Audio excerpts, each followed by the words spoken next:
Hello, and back in the world of rovers, and with rovers come problems. Actually, not many problems. Rover 45s don't give many issues, but I have had a slight issue recently with the brakes. Not necessarily how they function, but just something I actually noticed under the bonnet yesterday.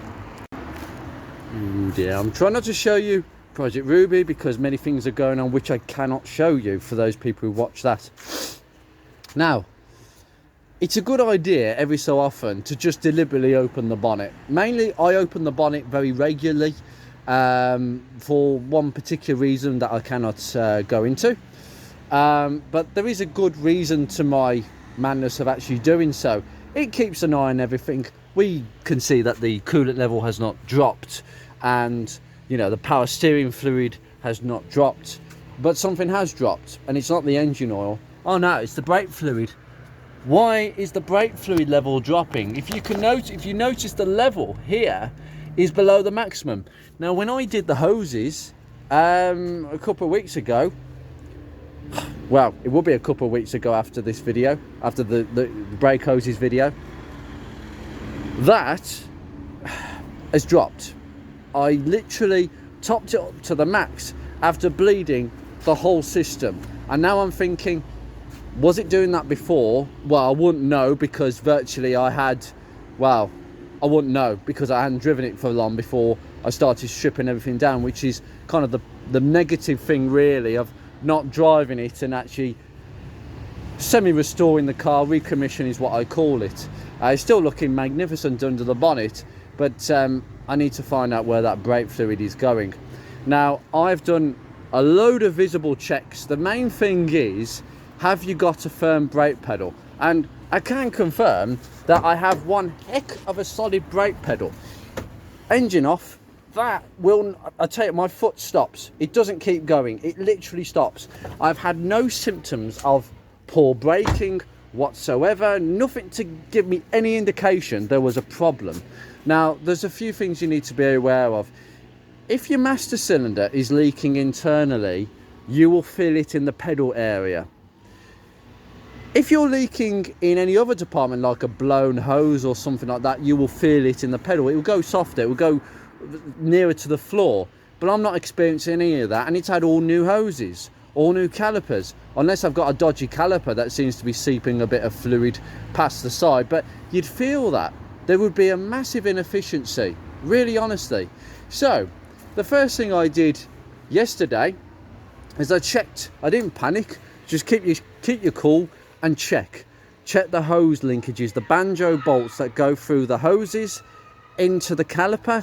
Check that they are tight. I did that one, I did that one. I checked the bleed nipples as well, absolutely fine at the back. At the front, same for that side.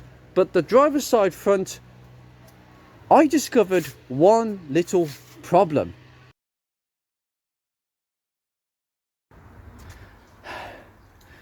Okie dokie everybody, as Andrew has just said, I did some checks stupidly late at night.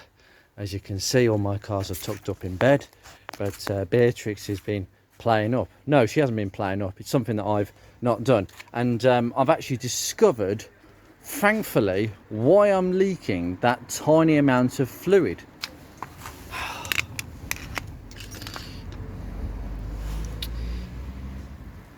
Yep, there's a bit of moisture in that, isn't there, that bleed nipple? Oh boy, yes. If I take you under here, you can see the problem.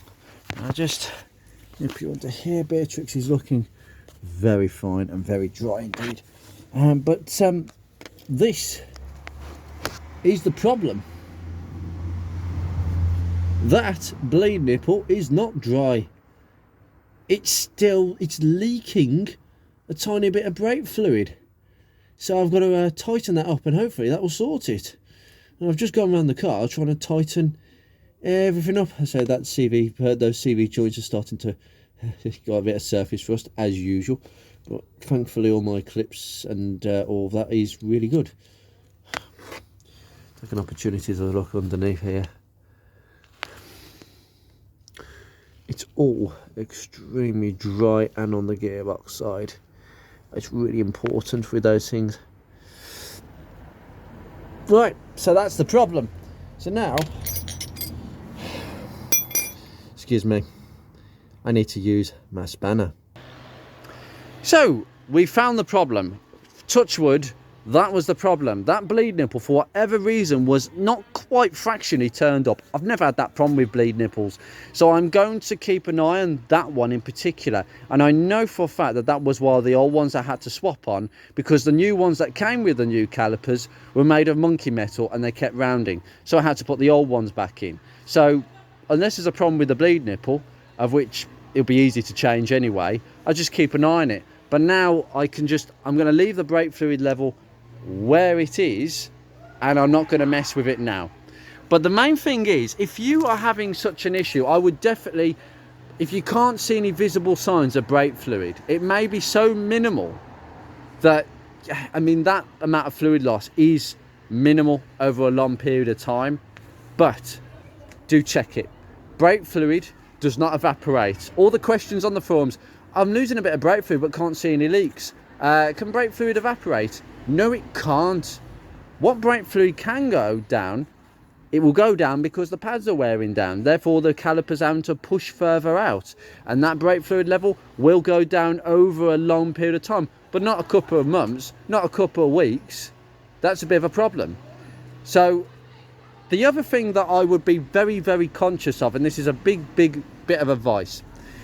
One of the other things I checked before anything else, and the reason I did this, is because I had exactly the same issue in my Rover P6, but the pedal used to sink in that car, and I discovered that it was because the master cylinder seal had actually completely gone, and it kept on pushing brake fluid into this servo, sitting at the bottom like a big swimming pool of brake fluid, and then being blown into the engine and burnt out the back. You'll never notice, I'll tell you that. You'll never notice white smoke. It will be white smoke because it's brake fluid. You'll never notice.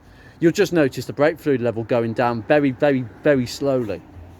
And I've got to say, the brake master cylinder in that car felt absolutely fine until it actually properly went, and I'd literally gone through a max to min in 1 5-mile journey, and that's when I knew the master cylinder had completely gone, and I needed a new master cylinder, and I rebuilt the servo at the same time.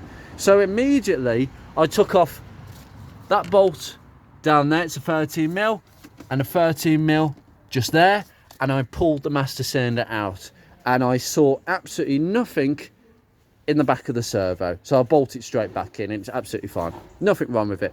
I've driven it, so I will keep monitoring the level, but I thought I would share this little problem. Do check when you disturb the brakes that you have tightened everything up tight. Not overly tight, just tight.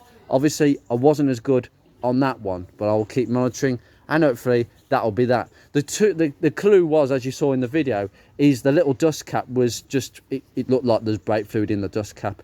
So I'm going to leave that here. Take care, guys.